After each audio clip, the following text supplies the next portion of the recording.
first start wrestling, you could be in the ring and people can see you and you look like a superstar, but you could be making $25 a match. And you could be going to a real job every single day. Like you could work in a warehouse for 10 hours a day and then on the weekend you have a wrestling show and they're seeing this superstar.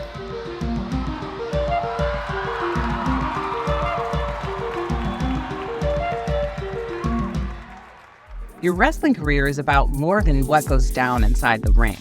To make a living in this life, you've got to be committed, clever, and courageous. For many women, wrestling is a platform for them to make a mark and inspire millions. But in order to get there, you've got to pay your dues and build your brand. This is how 7 women are making themselves the superstars of professional wrestling.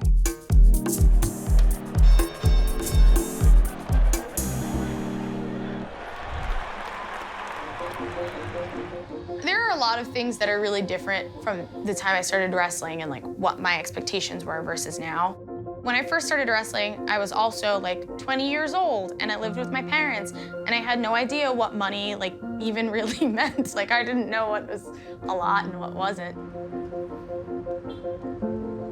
So even from that standpoint of hearing like, if I was lucky enough to make like 50 bucks, I was like, whoa!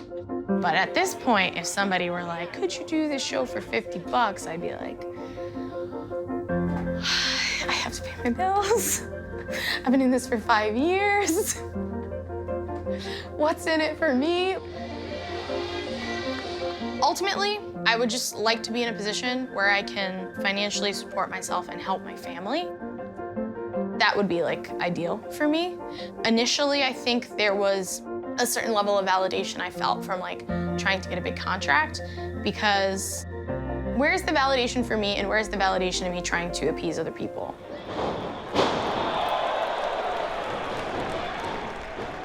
Some people don't get paid for their travel.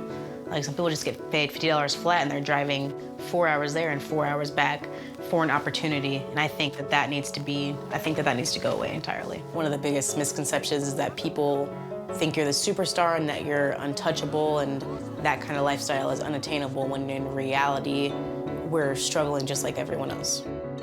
So social media is pretty much everything when you're a wrestler. That's how you connect with fans, that's how you sell merch, that's how you brand and promote yourself.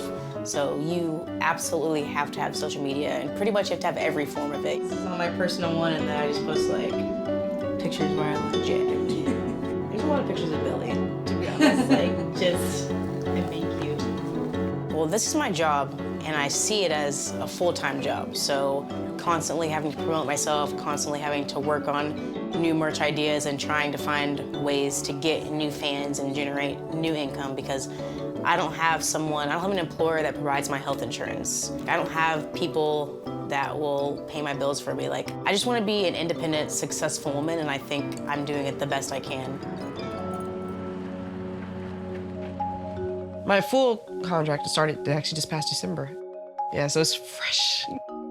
On the independence, I feel like there's a lot of people that go through a spiral and get stagnant or fall into depression because it's rough.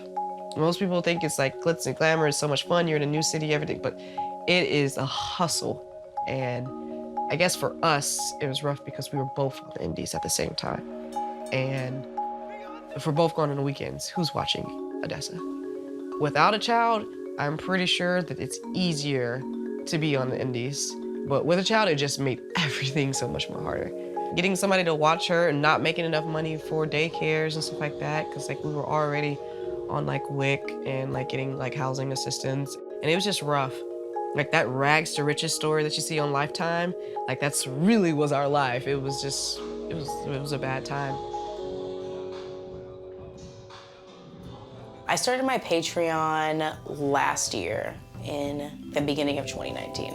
Patreon is awesome. It's a great form of additional income, and fans who support you can subscribe and they can see what you do in your regular life. So I have a personal Instagram and a personal Snapchat that people can see behind the scenes stuff or different workouts I'm doing or just my daily life and what I'm doing in general. Let's go, come on. You got 2 more, let's go.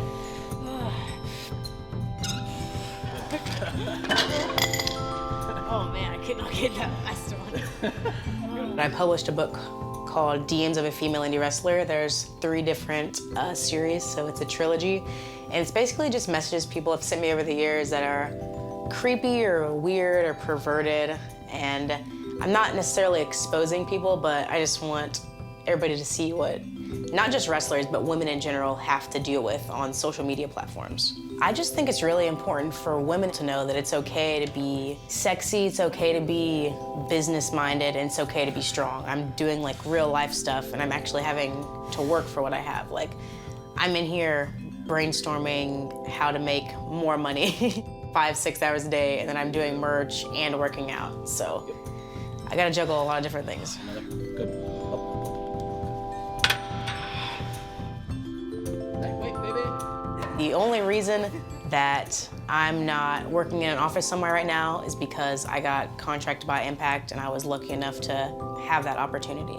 I'm in like a moderate position. I'm not contracted by WWE or AEW. I'm not making millions of dollars a year. I'm just kind of floating along, basically. I'm able to save money, I'm able to pay for everything I need, and I'm able to pay for health insurance, and I think those are the most important things. You spend your time focusing so much on that. And you have to like bring yourself back into reality that wrestling isn't everything. Yeah, I have my child, I have my husband, I have all these other things, I have my house, I have all these things. Those AEW Dark checks, they let me take my daughter to Disney all the time. Like, we got platinum passes here, this pass here. I'm able to say yes all the time if I want to. Coming from having absolutely nothing and being able to like borrow money from my parents and stuff like that, just to make ends meet. I get to put a smile on my daughter's face. I get to see the smile on my husband's face. I get to smile. I absolutely love it.